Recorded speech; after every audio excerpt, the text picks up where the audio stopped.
उसी तरह अपने विषयों को, अपनी आसक्ति को, अपनी तृष्णा को, अपने अहंकार को थोड़ा दूर छोड़कर भगवान की शरणागति में आकर बैठना।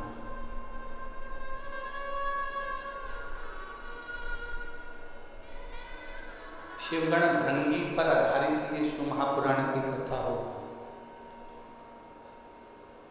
और शिव जी का एक ऐसा गण है भृंगी, जो भगवान शिव के सिवाय कहीं उसका चित्त, उसका मन जाता ही नहीं। और एक बार जो शिव का होकर आ गया, एक बार जो परमात्मा का होकर आ गया, तो ये मानकर चलो कि फिर तुम्हें कहीं भटकने की जरूरत नहीं पड़ेगी। शंकर तुम्हारा हाथ थाम कर तुम्हें मंजिल तक पहुंचा देगा।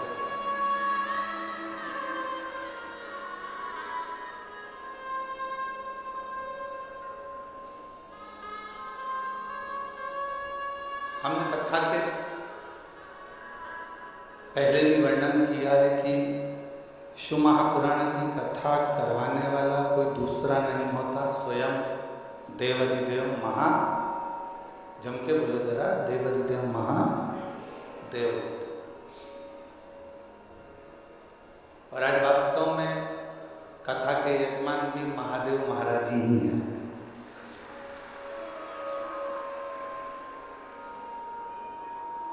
कथा के करवाने वाले भी महादेव जी हैं, और कथा बाचने वाले भी महादेव जी हैं, और कथा सुनने वाले भी महादेव जी हैं। इस कथा को कोई दूसरा नहीं। अब आप और हम इसमें कितना ग्रहण कर सकते,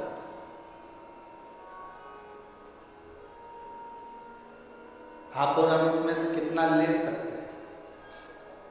कितना अपनी जिंदगी में उतार सकते हैं, कितना प्राप्त कर सकते हैं, या आप और हमारे ऊपर निर्भर करता है।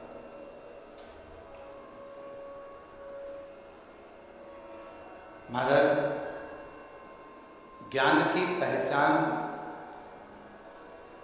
बहस से होती है। एक सास बहू की आपस में जो बहस चलती है, उससे ये पहचान हो जाती है कि बहू में कितना ज्ञान है।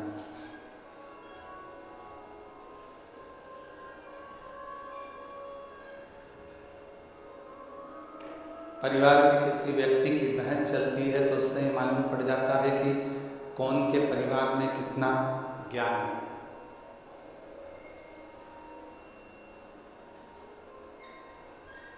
एक बहस की पहचान, एक ज्ञान की पहचान उसकी आपसी भाषा की बहस से हो जाती है।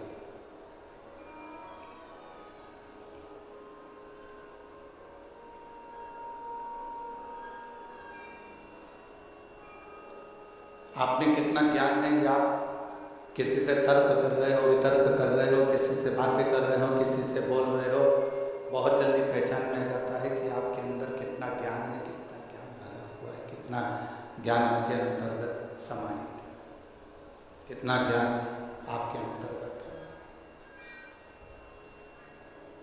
और यदि इंसान की पहचान करना है तो उसकी पहचान करने के लिए बहुत सारे धन, वैभव, संपदा, सत्ता, दौलत की जरूरत नहीं पड़ती। उसकी वाणी, उसकी बोली उसकी पहचान करा देती है कि उसमें कैसा इंसान है, कैसा व्यक्ति है और कैसा उसका व्यक्तित्व है।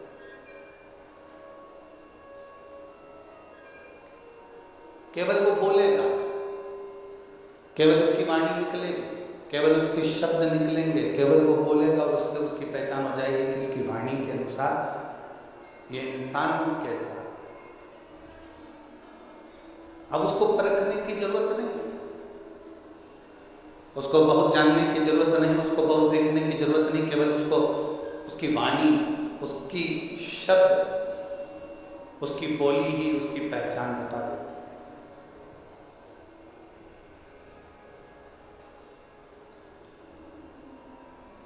और शिव महापुराण की कथा कहती है, परिवार की पहचान किसी दूसरी चीज से नहीं होती, घर के संस्कार हमारे परिवार की पहचान बता देते हैं कि हमारा परिवार कैसा है। एक बच्चों का संस्कार,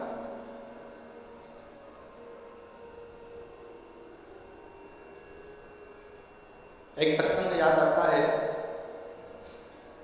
और ये केवल कोई कथा नहीं है, यह ओरिजिनल प्रसंग है जिसको हमने अखबार में पढ़ा था, शायद 4-6 साल पुराना हो सकता है।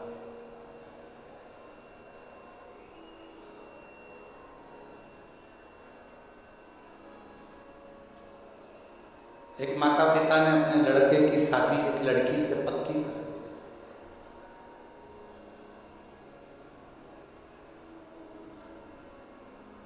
दिखने में सुंदर है लड़की, अच्छी है, श्रेष्ठ है, सुंदर है, पढ़ी लिखी भी है।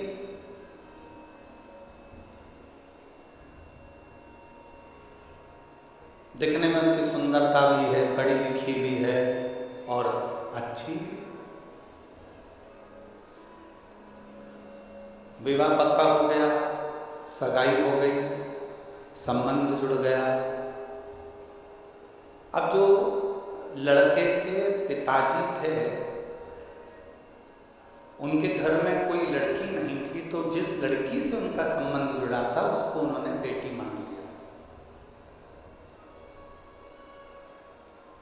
और बेटी माना और ये मन में विचार करा कि ऑफिस जाता ही हूँ, बीच में लड़की वालों का घर पड़ता है, कभी कभी चले जाया करूँगा, मिल के आ जाया करूँगा।